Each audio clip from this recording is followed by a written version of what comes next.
Our special welcome to our development partners in the Australian High Commissioner and his team, and the team from ADRA. Ladies and gentlemen, the meeting this morning is a clear indication of the scope of collaboration our government engages in with development partners to expedite service delivery to achieve multiple objectives. Once again, the Ministry is sincerely grateful to both parties present here today in ensuring successful implementation for this cash for cultivation program. Ladies and gentlemen, the Fiji's agriculture sector plays and has been playing a very important role in the country's growth and development, focusing on raising national income, securing food and nutrition for households, and also for national growth and development. It has improved livelihoods of rural households and has assisted them and leveraged them to participate in sectors outside agriculture as well, and provide them employment opportunities as well. It has also contributed successfully towards achieving the economy's objective of raising exports and foreign exchange earnings. Ladies and gentlemen, our export for agriculture sector has been increasing steadily over the last 5 years. Since 2016, we have grown export of fresh produce and chilled by 58%, from 67 million in 2016 to 106 million last year. With last year alone, we grew by 25% over the 2019 figure. In terms of volume in the same period, we grew by 12%. So part of that 58% growth was probably due to nominal inflationary effect. So over the same period, in terms of volume, we grew by 12% since from 2016, and last year itself, compared to 2019, we grew by 16%. So despite number of impediments over the last year, since COVID as well, but we were very successful in growing our export in the agriculture sector with respect to fresh and chilled produce. But our momentum and production supply hasn't been without any obstacle. As I alluded to earlier on, we have been affected by COVID-19, and also we have been affected by several natural disasters. And we are quite resilient to natural disasters, particularly cyclones and flood, because it's not something new that we have faced. And our ongoing programs, we are trying to build resilience amongst our agriculture sector, particularly the farm households, so that they are able to bounce back quickly from the shocks. Number two, they are able to, the damage from the shocks are minimal, and at the national level, we doesn't disrupt our overall strategy to grow agriculture. Over the last year, knowing how COVID-19 has impacted households and affected the distributional and multiplier effect to the rural and maritime households, we launched a program called Cash for Cultivation. The Cash for Cultivation program was aimed to achieve multiple objectives. One, it is the unique feature about this program is that it is output based, meaning that if you are able to demonstrate that you have cultivated a particular crop, minimum of 1 acre, you are able to get the cash, which is in this case $200.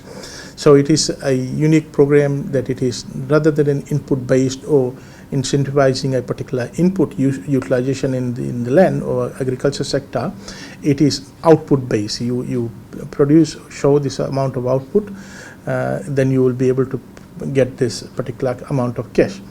To assist the farmers to engage in this program, the payment is made in two tranches. So farmers may need to buy certain inputs to participate in this particular program, so they're able to get one tranche of $75 in advance to participate, to enable them to participate in this particular program.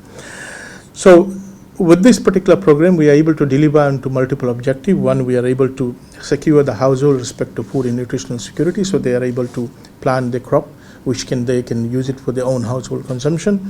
We are able to secure the families, farm households' livelihood, because they will have cash in their hand. Indirectly, we are able to stimulate the economy, because they will be spending to secondary markets within the rural economy. So if they do spend that, then that money circulates in the rural economy and is a major stimulus for the rural economy to increase and expand. And cumulatively, we are able to support government's objective of expanding agriculture sector, expanding agricultural output, and contributing towards our quest to increase agricultural export. So, Excellency, I want to also take this opportunity to thank ADRA for partnering with us in the phase 1. They were able to secure $400,000 from New Zealand government, and they were able to partner with us to deliver onto the first phase of this particular program, where thousands of farmers benefited from this particular program. Excellency, ladies and gentlemen, this time I wish to thank DFAT through the Australian High Commission for providing support for us to continue and expanding this particular program.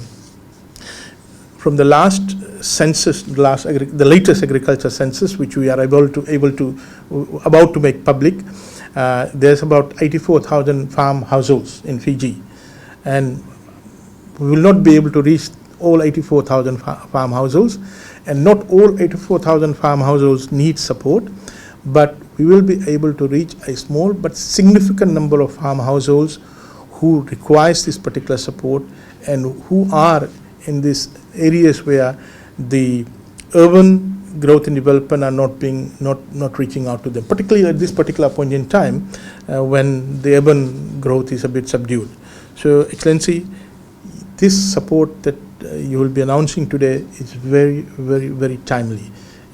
Our rural households will get a major boost for them to engage and bring in not only existing land but new land. There we have, from the first phase of the program, we have seen new land lying idle have come under production. So at the moment we analyzing the data in terms of looking at what new crops are coming under production under this scheme, what existing land are being utilized, what new land is coming under agriculture production due to this particular scheme, and whether that new land was under forestry, which our environment ministry would be a bit concerned, or whether that new land is moving from sugar into agriculture, or the new land is moving from grazing land, or whether that particular land was deemed not arable before.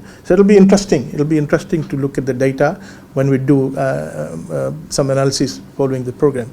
But the good thing is that agricultural output is expanding, and we are thinking in terms of getting ourselves ready when borders open, when the tourism sector starts demanding for produce.